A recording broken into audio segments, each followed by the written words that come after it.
Quando começamos a estudar o capítulo 18 do Evangelho de Mateus, nós aprendemos lições dadas pelo Senhor Jesus Cristo aos seus apóstolos e, consequentemente, aos seus discípulos, a respeito de como os pequeninos do reino deveriam ser tratados. Eu convido os irmãos para abrirmos juntos em Mateus capítulo 18, e hoje nós vamos retomar o estudo do capítulo 18, aprendendo a quarta lição dada pelo Senhor Jesus Cristo a respeito de como os pequeninos do reino, eles deveriam ser então tratados pelos discípulos, como os líderes deveriam tratá-los, como os discípulos deveriam se tratarem uns aos outros, como isso deveria acontecer. A partir do versículo de número 1 do capítulo 18 até o versículo 5. O Senhor, ele fala a respeito de transformação. Então, todo o discípulo de Cristo, ele precisava entender que no reino dos céus o menor sempre será o maior. E se você e eu não recebermos o reino como uma criança, ou seja, humildemente, não nos convertermos a Cristo como se criança fôssemos, nós então não entraremos de modo algum no reino. Então há necessidade primeira de transformação, versículos de 1 a 8. Versículos de 6 a 9, o Senhor Jesus Cristo fala a respeito de proteção. Então ele diz que haveria juízo muito grande e terrível contra aqueles que fizessem qualquer um dos pequeninos do reino tropeçarem. O Senhor diz que seria melhor que aqueles que provocassem escândalos a estes discípulos, seria melhor que estes colocassem em seus pescoços uma pedra de moinho e se afogassem nas profundezas do mar a experimentar o juízo de Cristo. E na realidade, esta é uma advertência muito importante no Evangelho de Mateus, porque muitos enxergam a Cristo apenas por um lado, o lado do Cristo Salvador, e se esquecem que primariamente Ele é Senhor. E como Senhor do seu povo, Rei do seu reino, Ele não tolera aqueles que fazem tropeçar qualquer um de seus pequeninos. Então, dos versículos de 6 a 9, o Senhor então ensinou os seus discípulos a proteger estes pequeninos para que eles não caíssem. Ele diz no versículo de número 7 o seguinte: ai do mundo por causa dos escândalos, porque é inevitável que venham escândalos, mas ai do homem pelo qual vem o escândalo. E a lição final é que se alguma coisa em sua vida está sendo motivo de tropeço para qualquer crente, para qualquer um dos pequeninos do reino, você deve então estar disposto a lançar fora. E Jesus usa uma imagem muito clara e forte, dizendo: se um dos teus olhos te faz tropeçar, arranca-o e lança-o para fora, ou lança-o fora de ti. Pois é melhor entrares na vida com um só dos teus olhos, do que tendo dois olhos, você ser lançado no fogo do inferno.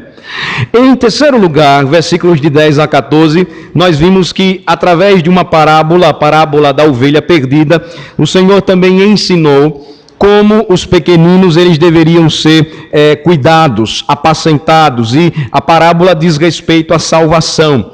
A partir do versículo de número 10, o Senhor diz: olhem só, vejam, não desprezem a qualquer destes pequeninos, porque eu vos afirmo que os seus anjos nos céus veem incessantemente a face de meu Pai Celeste. E nós aprendemos aqui que os cristãos não têm anjo da guarda, mas que no ministério angelical é função dos seres celestiais, angelicais, dispensarem cuidado e proteção para os crentes.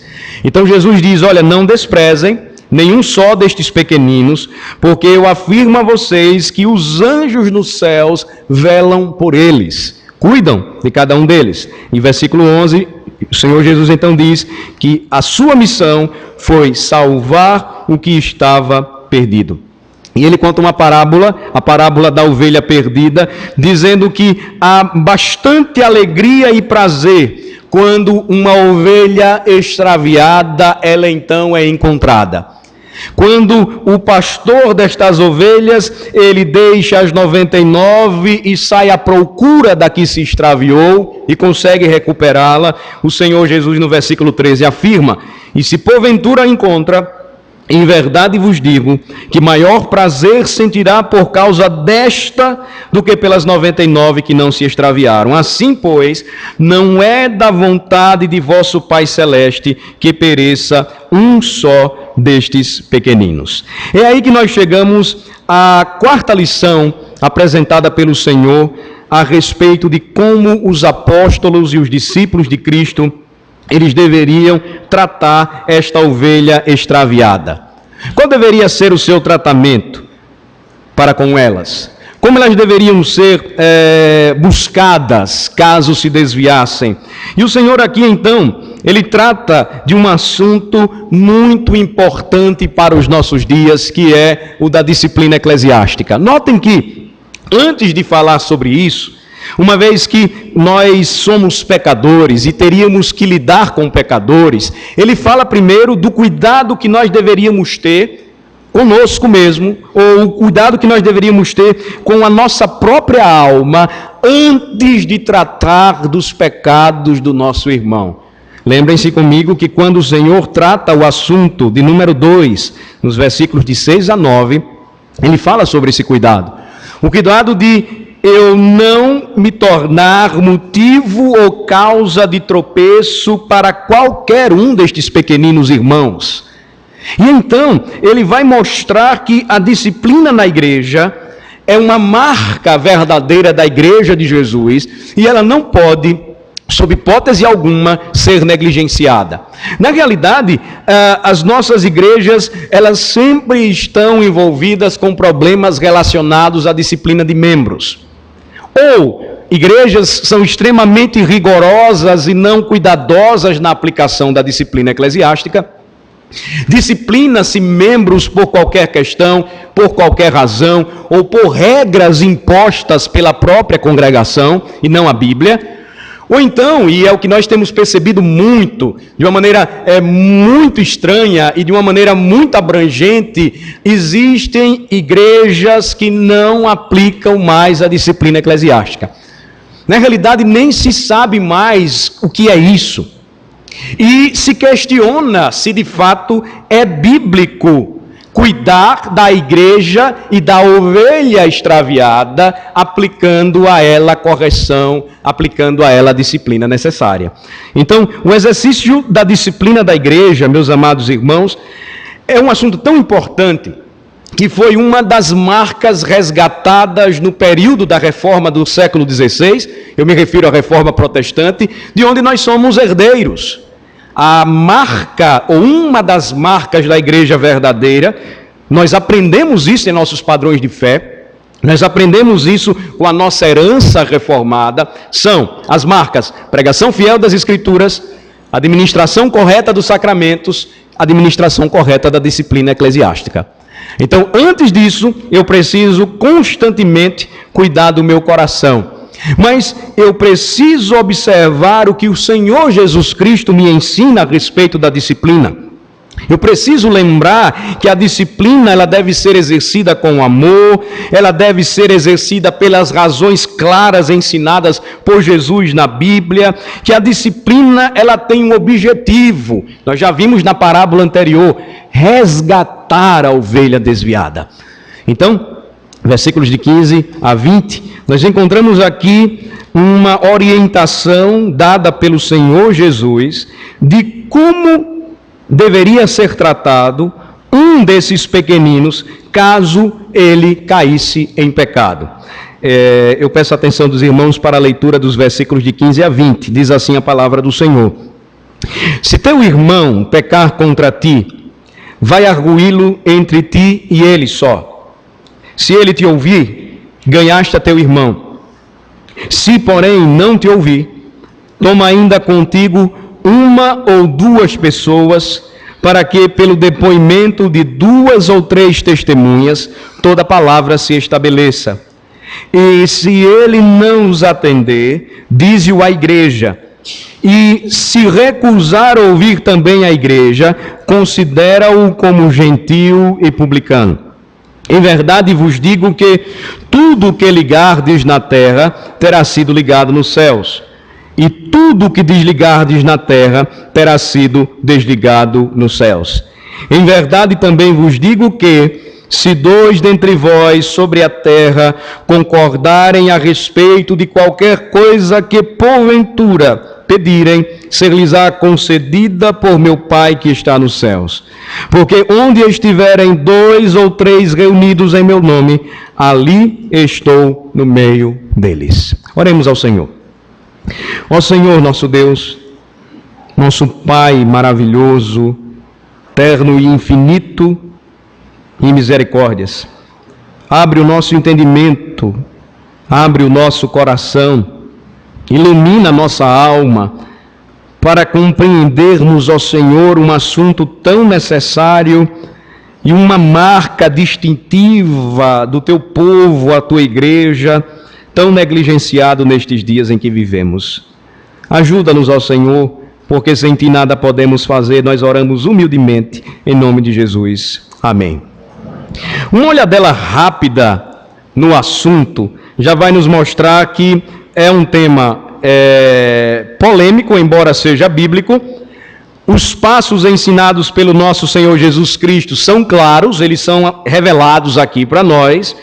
Contudo, estes passos, eles encontram uma barreira quando são necessárias as aplicações na vida comunitária da igreja. Então, como membros da igreja de Cristo, da igreja visível, a disciplina tem um objetivo prático. A correção tem um objetivo prático. O tratamento, a relação entre os irmãos precisa ser clara, transparente, porque bíblica. E o que é que nós devemos fazer quando um irmão pecar contra a gente?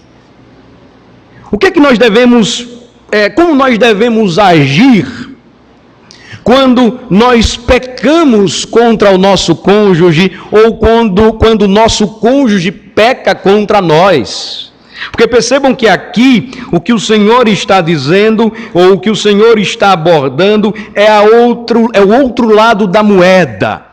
Lembrem-se, no Sermão do Monte, o Senhor tratou do assunto semelhante, e ele disse que se eu tivesse, ou se eu soubesse que o meu irmão, ele nutria em seu coração alguma queixa contra mim, eu deveria deixar a minha oferta, o meu culto, ir até ele e buscar a reconciliação. O outro lado agora aqui é o seguinte: o que é que eu devo fazer se eu sei que o meu irmão pecou contra mim? Eu devo me calar? Eu devo guardar e enraizar esta mágoa em meu coração, que é algo que infelizmente muitos têm feito hoje? Eu devo mudar de igreja? Eu não sei se vocês já perceberam aqui, a gente não tem interesse em que você venha para cá, se você brigou com o seu pastor, se você se desentendeu em sua igreja, você está no lugar errado. A gente não tem interesse em trazer alguém ou receber alguém que não consegue resolver os seus problemas biblicamente. Você não pode fugir, eu não posso fugir. Será que o correto é, quando eu sei que meu irmão pecou contra mim, publicar nas redes sociais? É o que é o mais comum hoje. O cabra está com raiva do pastor, envia para o Facebook. Está com raiva do irmão, envia do seu celular para a rede social. Brigou com a mulher, ele vai lá e coloca. E por que não dizer hoje o Dia das Mães? Tantas fotos, tantos beijos, tantas flores, tantas faixas, tantos doces, e aquele terrível desentendimento não resolvido em casa entre pais e filhos. O que é que eu devo fazer então? Como eu devo agir? Percebam que este não é um caminho fácil, não porque seja o caminho apontado pelo Senhor de difícil acesso. O caminho não é fácil porque quem não se dispõe a caminhar e a resolver os seus problemas somos nós, eu e vocês. Nós procuramos os outros caminhos, o da murmuração, o do baú das mágoas que nós criamos, e aí vamos jogando tudo lá, e quando o primeiro problema aparece, a gente tira tudo e começa a explodir. Ou então nós nos tornamos maledicentes, o que traz terrível juízo da parte de Deus, porque o nosso irmão peca contra nós. Nós não temos capacidade de resolver, então a gente sai falando para um, para outro, e aquilo que deveria ser cumprido, segundo a orientação de Jesus, nós nos esquecemos. Mas vejam só como é importante a palavra. Certamente, grande parte dos irmãos aqui já leram esse texto, ouviram sermões sobre esse texto, e nós precisamos novamente olhar para esta passagem. É inevitável que esquecêssemos dela. O sermão é sequencial, é expositivo, não temos como fugir, e os passos estão aqui, novamente, diante da gente. Jesus nos diz o que nós devemos fazer. O que é que eu devo fazer se um irmão peca contra mim? Em primeiro lugar, eu devo ter contato individual, pessoa com pessoa, ou como o holandês e o alemão costuma dizer, 4 olhos, de 4 olhos, não é os óculos do pastor não, 4 olhos, é 2 olhos olhando para 2 olhos, é assim que a gente deve fazer. Em primeiro lugar, então, o que é que eu devo fazer segundo o que o Senhor Jesus me ensinou? Eu não devo esperar que a parte ofensora venha pedir perdão a mim. Vamos ler, versículo número 15, vamos começar? Ou ler juntos agora, né? Vamos lá. Se teu irmão pecar contra ti, vai arguí-lo entre ti e ele só. Se ele te ouvir, ganhaste teu irmão. Então, o ensino é claro. Eu não devo primeiro levar para o conselho de presbíteros um problema que precisa ser tratado segundo a orientação de Jesus. Vamos lembrar juntos, o Senhor da igreja sabe o que é melhor para o seu povo. O Senhor da igreja, Ele sabe como nós podemos tratar problemas que vêm sendo carregados por nós há décadas. Porque nós não temos a capacidade de resolvê-los. Porque nós não temos a confiança necessária para colocar um basta nisso tudo. Porque necessitamos de humildade para tomarmos a decisão que Jesus nos ensina. Ou seja, se um irmão me ofendeu, eu não devo esperá-lo vir até mim. Vejam como o Senhor Jesus Cristo, Ele nos humilha, não é verdade? Agora, sabe por que Ele faz isso? Porque Ele não esperou que a gente fosse até Ele, não. Quem o ofendeu? Nós. Ele não esperou que a gente fosse até Ele para se dirigir até a cruz, quando todo mundo o abandonou e Ele derramou o seu sangue para nos salvar. Ele tomou a decisão. Ele assumiu a posição humilde de se reconciliar comigo e com vocês. Agora percebam, o caminho que a gente toma é o contrário. O caminho que a gente toma é o do mundo. O caminho que a gente toma é o do nosso coração, que é enganoso, e ao invés da gente abordar aquele que nos ofende, nós preferimos continuar carregando o nosso próprio orgulho, porque afinal de contas, pastor, ele é que tem que vir até mim. Eu não vou até ele, não. Ele que pecou contra mim, agora eu é que tenho que ir até ele. Percebam, essa é a lógica do homem, mas não é a lógica de Cristo. Novamente ele diz, se teu irmão pecar, e aqui na língua grega é errar o alvo. Se teu irmão errar o alvo, e esse alvo ele se configura pecado, e este pecado foi contra você, a Escritura então ensina, vai abordá-lo, vai arguí-lo. É uma atitude típica da humildade que Cristo requer dos seus pequeninos. É o que Ele espera da gente. Cristo não oferece garantias de que nós vamos obter sucesso. Ele vai mostrar que outros passos podem ser seguidos. Mas Ele vai nos mostrar que se nós fizermos isso, e fizermos isso em oração e com a Bíblia em nossas mãos, nós podemos ganhar e resolver este problema de uma vez por todas. Meus irmãos, isso é tão sério que os problemas, muitas vezes, que não são resolvidos, porque falta humildade, porque falta resolução e decisão dos crentes de tratarem os seus pecados, os pecados dos seus irmãos. O problema é tão sério que quando chega no conselho da igreja, não resta mais nada a fazer. Estoura lá.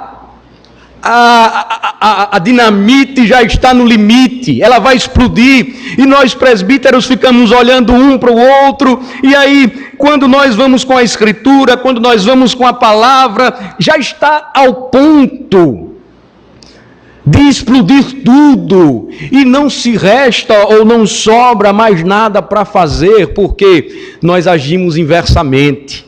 Cristo diz: trate primeiro, e se ele te ouvir, vejam só que interessante, se o pecador der ouvidos à sua admoestação individual, você vai ganhar o seu irmão. Ou seja, você vai impedi-lo de cometer pecados mais sérios contra outros, você vai construir um relacionamento mais sólido em Cristo com aquele irmão ou irmã. Você vai construir um relacionamento mais sólido em Cristo com o seu filho, a sua filha, com o seu pai, com a sua mãe, com o seu cônjuge, com o seu presbítero, com o seu diácono, com o seu pastor. Vejam, o que o Senhor Jesus Cristo nos ensina não pode ser negligenciado pela igreja.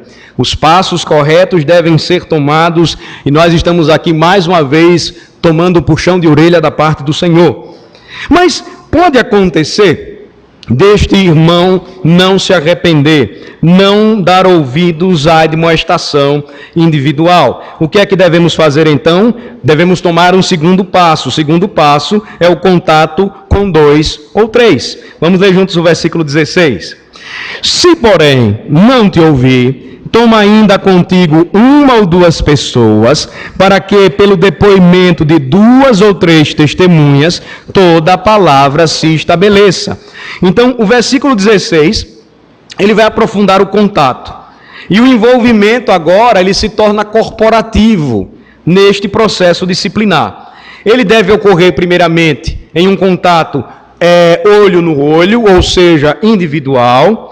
Se ele não produzir frutos, o que é que diz o Senhor Jesus Cristo? Se ele não te ouvir, toma contigo ainda 1 ou 2 pessoas, para que pelo depoimento de 2 ou 3 testemunhas, toda a palavra se estabeleça.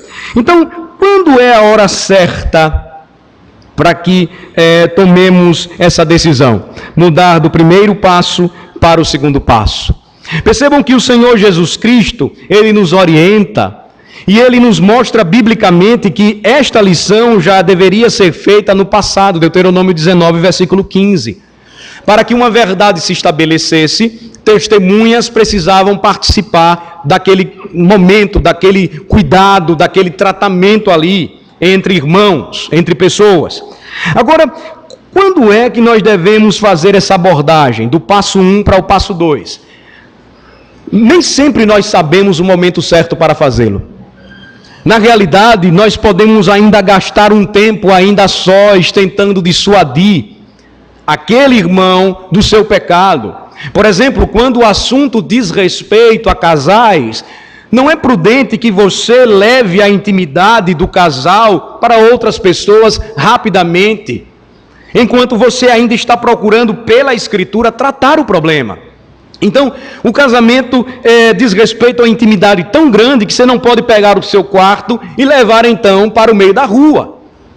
Se o problema ele está acontecendo entre os cônjuges, pode ser que você ainda precise caminhar um pouco mais, mas não demora 30 anos para isso não.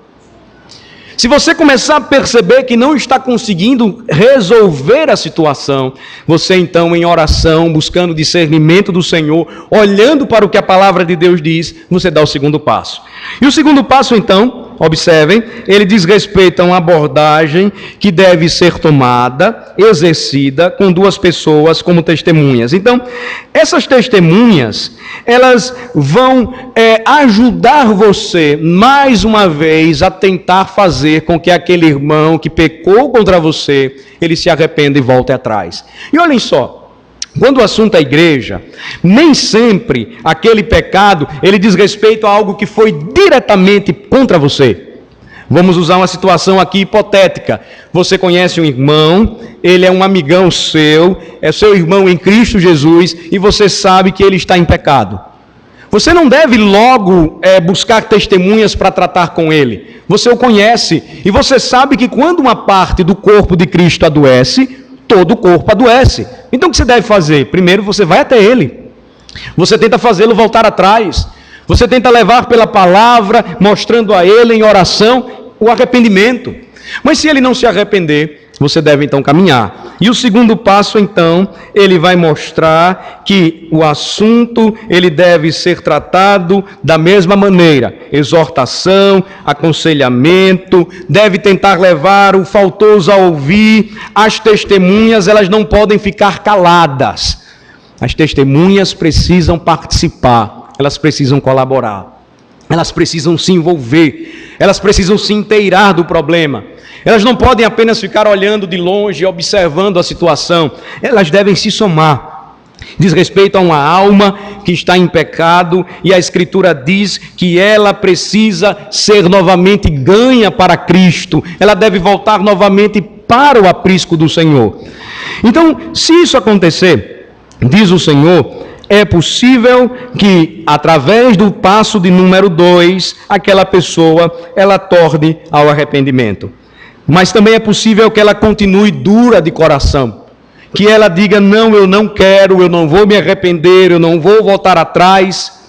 E depois de analisada a situação, que nós podemos errar, e comprovado o pecado, ele mesmo diante das testemunhas que estão trabalhando para o seu arrependimento, ele diga, eu não quero atender vocês, eu não quero escutar vocês. Jesus então mostra qual a sequência a ser seguida. Versículo de número 17, passo de número 3. O contato ele deve ser feito com a igreja. Vejam que a primeira parte do versículo 17, nos mostra o terceiro passo que Jesus Cristo nos ensina a tomar. Diz assim, e se ele não os atender, dize-o à igreja. Então, o versículo 17 apresenta agora uma mudança enorme na questão, como ela deveria ser encaminhada. Primeiro, é algo individual. Ele vai se tornando público à medida em que testemunhas agora são chamadas. Mas se esta pessoa diz, eu não me arrependo de forma alguma, então o Senhor Jesus Cristo diz, esse assunto deve ser levado à igreja. Agora, como é que isso deve se processar? Em uma estrutura como a nossa, onde o governo da igreja, ele é representativo, quando você representa a igreja individualmente, com testemunhas, sendo um bom presbiteriano, por exemplo, ou reformado, se você não consegue convencer pela palavra aquele irmão do seu pecado, você então vai levá-lo até os seus presbíteros. Dizer à igreja aqui não é chegar num domingo e dizer, pastor, eu gostaria de ter a palavra. Primeiro que você não vai ter palavra nenhuma. Mas aí você ia pegar o microfone e ia começar a dizer o que está acontecendo. Não, não funciona assim na igreja. A exposição não é dessa forma. O cuidado é com a alma daquela ovelha. E então você vai fazer aquilo que Cristo diz. Se ele não atender você, você vai dizer à igreja. Você vai relatar à igreja. Você vai tentar fazer agora que, diante dos presbíteros, seja de alguma forma despertado o temor diante destes homens de Deus colocados para cuidar da alma do povo. O terceiro passo então é tomado. Percebam, eles não podem ser atropelados. O Senhor vai nos mostrando e vai nos ensinando como este tratamento ele deve acontecer. E olhem, irmãos, não é apenas uma questão de noticiar o que está acontecendo, de dizer o que está se passando. Tem um objetivo no que Jesus está nos ensinando, tem o objetivo de exortar o pecador ao arrependimento. Tem o objetivo de, através dos presbíteros, aquele irmão, ele torne atrás.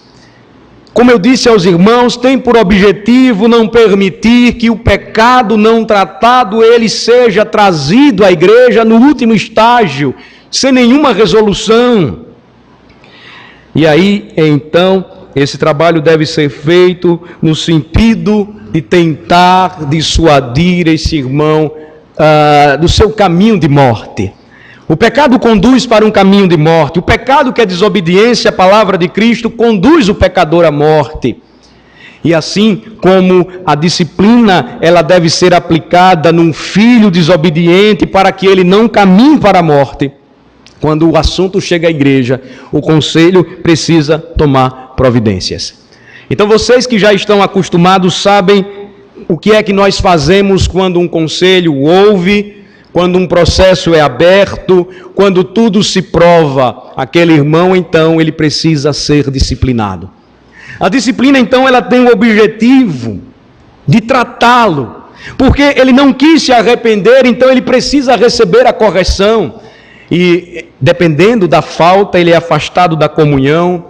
Dependendo da sua posição na igreja, se oficial, ele é afastado do ofício, ou até exonerado do ofício.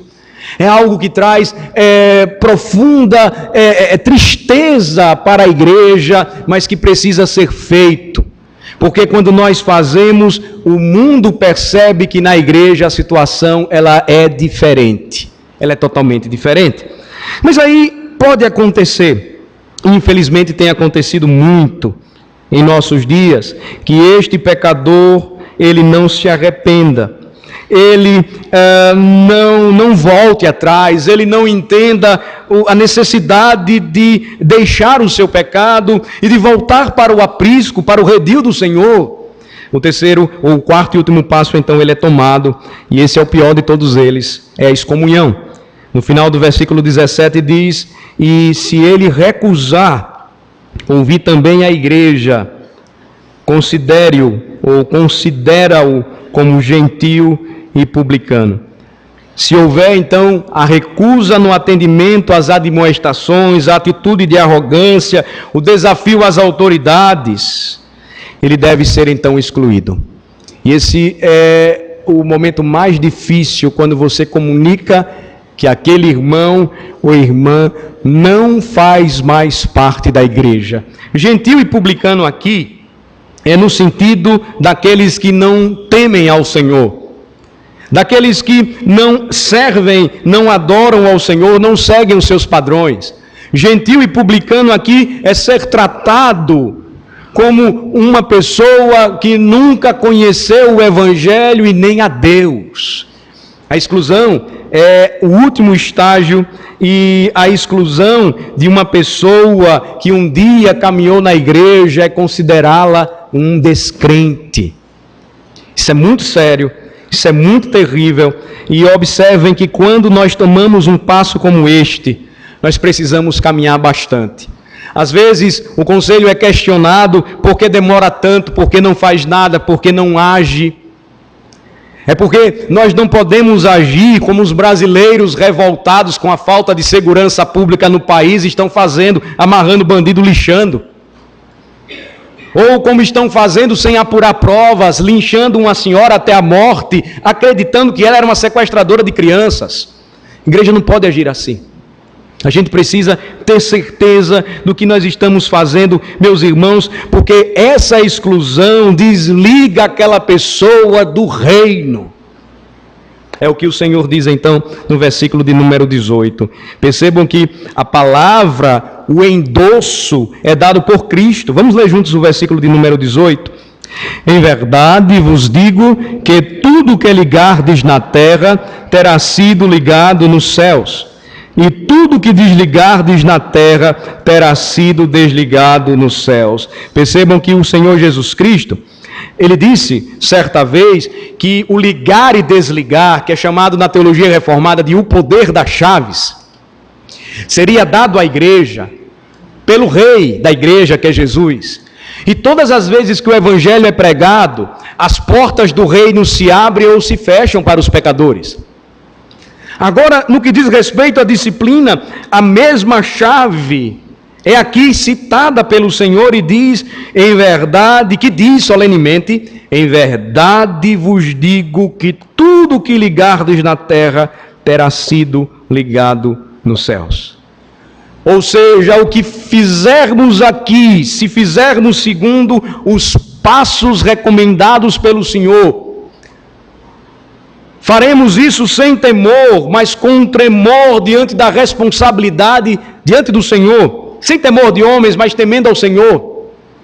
Se fizermos isso, diz a Escritura, esta pessoa, quando recebida, quando admitida pelo arrependimento, quando ganha, por você individualmente, por irmãos que são conduzidos com você a tentar dissuadi-la do seu pecado, ou pela igreja quando ela é disciplinada, quando ela se arrepende, o que é que acontece? Ela é ligada novamente aos céus.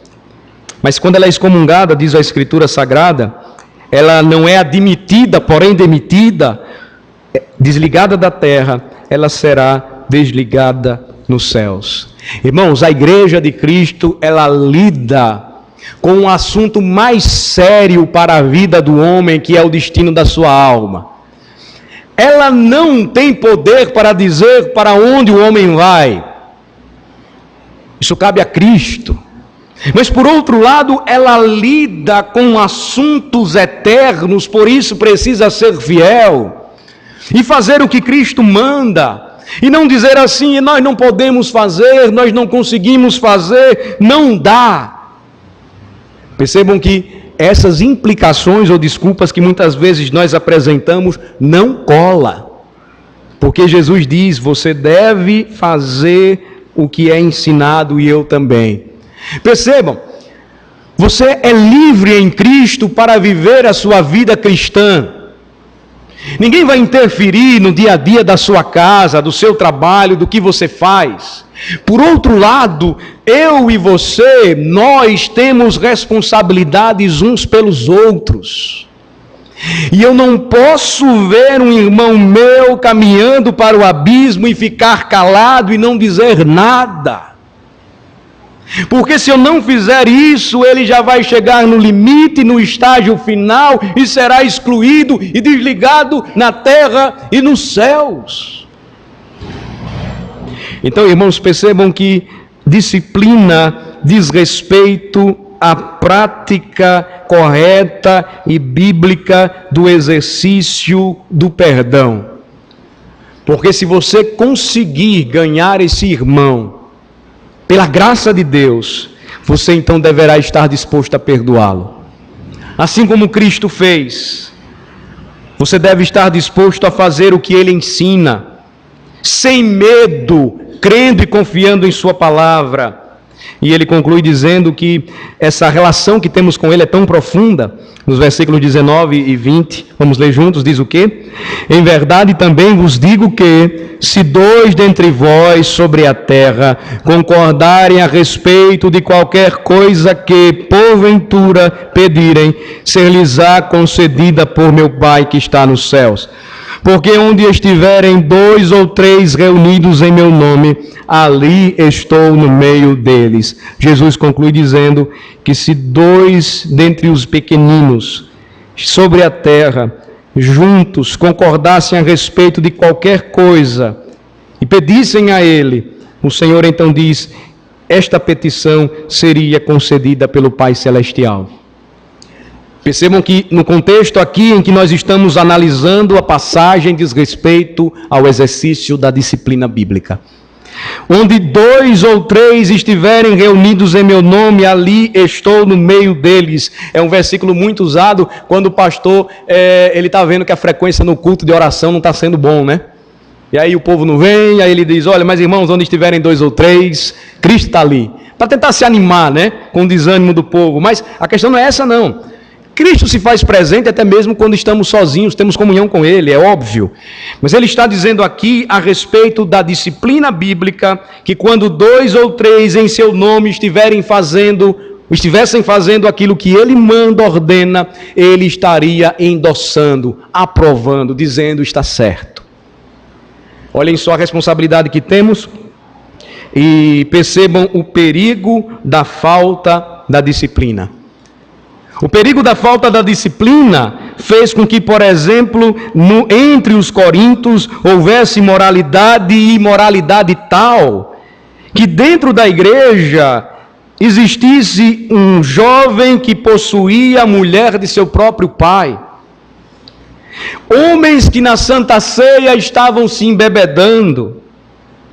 Homens que estavam, ao invés de produzirem a nova massa, lançando o velho fermento, pois Cristo, o Cordeiro Pascal, já havia morrido por eles. Estavam, na realidade, azedando a igreja com o fermento velho e antigo de seus próprios pecados. O exercício da disciplina não pode ser negligenciado, meus amados irmãos, porque o pecado na igreja, ele vai entrar em choque contra a santidade de Deus, contra a santidade do Cristo, que é o Senhor do seu povo. O pecado na igreja não pode ser tolerado, porque ele pode atingir um estado público, notado ou notório, onde o evangelho será envergonhado. O pecado na igreja precisa ser tratado, porque senão vai produzir acomodação e orgulho, e isso é perigoso. Nós não podemos agir, irmãos, como os ímpios agem, como os mundanos vivem, mas nós precisamos observar para o que o Senhor nos ensina. Precisamos olhar para o que o Senhor nos diz.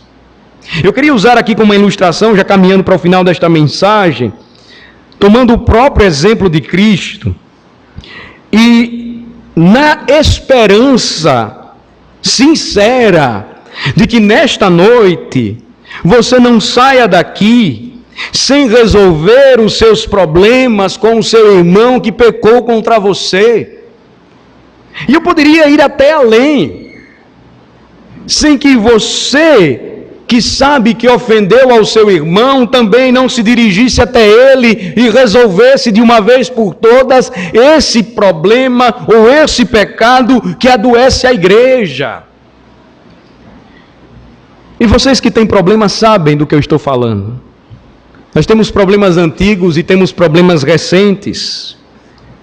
Nós temos problemas entre parentes. Nós temos problemas entre irmãos. Nós temos problemas milenares entre genros e sogras. Não é o meu caso. Nós temos muitos problemas e por vezes nós os enxergamos como se fosse aquele lixo que pode ser jogado debaixo do tapete da nossa casa, escondendo aquilo que deveria ser lançado fora. Nós precisamos aprender com Cristo e aprendendo com Ele, nós então faremos o que Ele determina e nos ensina, e que só pode ser praticado, irmãos, se de fato nós estivermos experimentando a fé que nos faz confiar nele. Se não tivermos esta fé, que deve caminhar junto ao arrependimento sincero, eu não vou me libertar do orgulho que toma conta da minha alma. Aí observem comigo no último capítulo do Evangelho de João, que interessante o exemplo do nosso Redentor. Capítulo 21, a partir do versículo 15. Vamos para lá.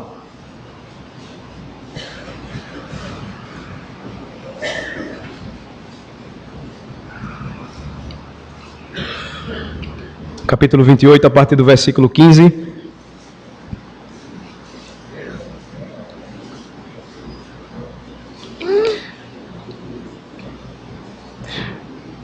Só para que vocês lembrem comigo do contexto, o Senhor Jesus Cristo já havia ressuscitado. Ele aparece para alguns discípulos, dentre eles Pedro. Ele tinha ouvido Pedro por mais de uma vez dizer que não ia abandonar o seu Senhor. Ele viu Pedro até tentar resolver a situação do seu próprio jeito, quando ele cortou a orelha daquele soldado do templo.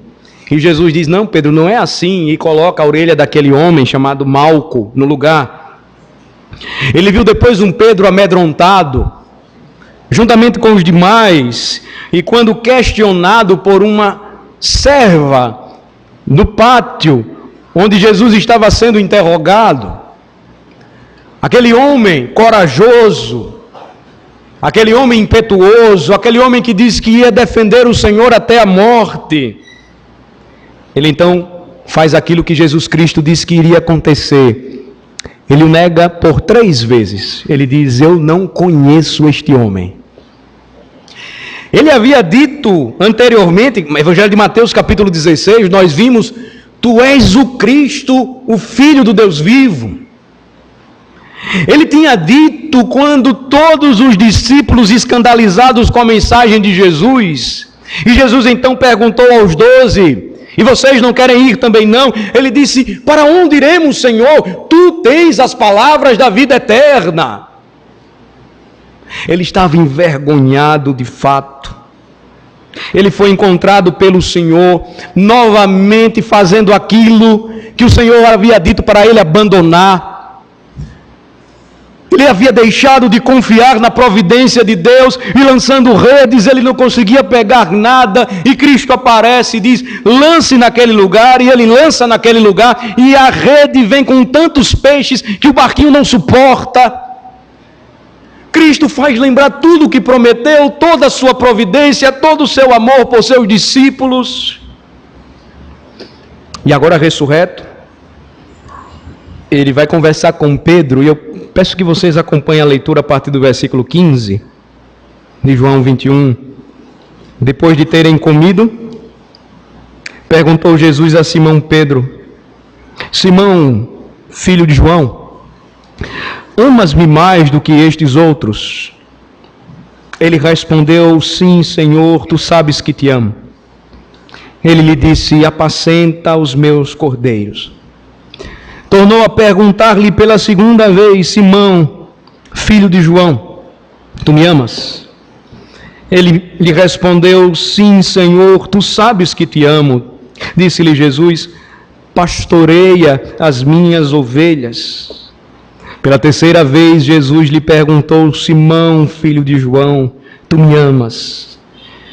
Pedro entristeceu-se por ele lhe ter dito pela terceira vez. Certamente ele lembrou que por 3 vezes ele pecou, negando o seu Senhor.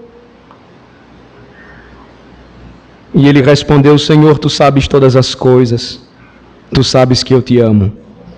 Jesus podia ter dito: eu estou tão ofendido com você, Pedro. Eu não quero mais você no colégio apostólico. Eu estou tão ofendido com você, Pedro, porque me negastes 3 vezes, eu não aceito mais você no meu reino. Ele poderia ter feito como nós geralmente preferimos fazer, fugimos, ou então ele chamava os outros e dizia assim: vocês sabem de Pedro? Vocês estão sabendo o que Pedro fez comigo? Pedro falhou. Eu vi quando estava sangrando e com a coroa de espinhos. Pedro dizendo: eu nunca vi este homem. Mas qual é a resposta de Jesus? No final do versículo 17, Jesus diz pela terceira vez: apacenta as minhas ovelhas. A lição prática dada pelo Senhor das nossas almas em toda a sua trajetória de vida e ministério é clara e real para todos nós, de que é possível fazermos o que Cristo nos diz para fazer, porque Ele mesmo foi exemplo. E acima de tudo, Ele mesmo foi Salvador e tornou possível que esta realidade fosse experimental para todo aquele que nele crê. De forma que, meus amados irmãos, lembrando mais uma vez a importância do assunto que nós estamos tratando hoje, eu pergunto: quem pecou contra você e que tem trazido amargura ao seu coração, tristeza para a sua alma, revolta para a sua alma? Quem fez isso contra você? O que ele deve esperar de você? Que atitude você deve tomar para com ele? Quais são os passos que você deve tomar ao sair daqui nesta noite? Continuar guardando em seu coração uma mágoa que você carrega por anos? Continuar falando mal daquele que você afirma amar? e que você deveria fazer o que Cristo ensina e tratá-lo e não permitir que ele pereça, se perca e morra?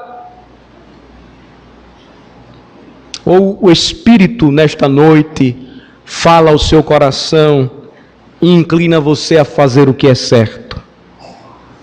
Não adianta tentar agir e fazer as coisas do seu jeito, não dará certo.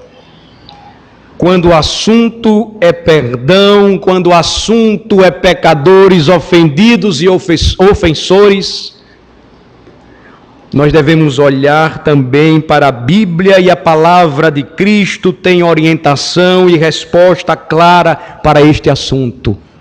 Como igreja do Senhor, qual é a diferença que nós estamos fazendo quando nos reunimos?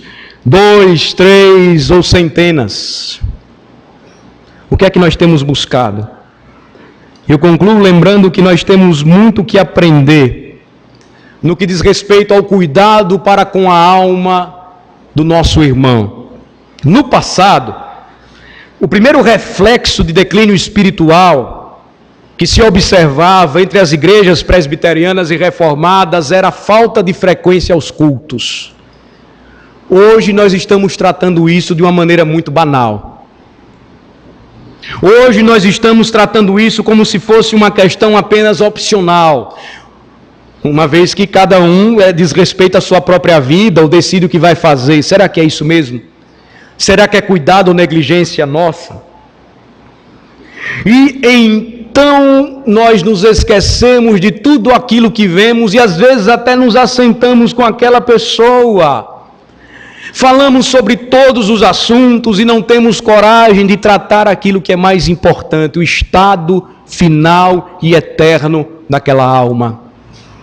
Eu tenho visto, irmãos, muitos em nossa congregação prosperarem.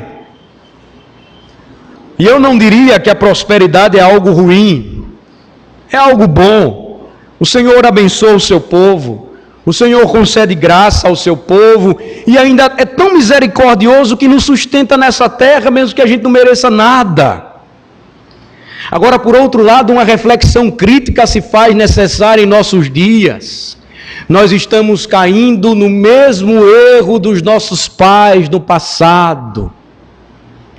Nós estamos caindo nos mesmos erros que foram cometidos quando o povo de Deus se encontrou abastado, rico, próspero, passou a acreditar que a vida se limitava a este chão e se esqueceu de cuidar da sua própria alma, esqueceu de cuidar da alma do seu próximo, esqueceu de saber tratar como Jesus ensina o pecador, ofensor e o ofendido.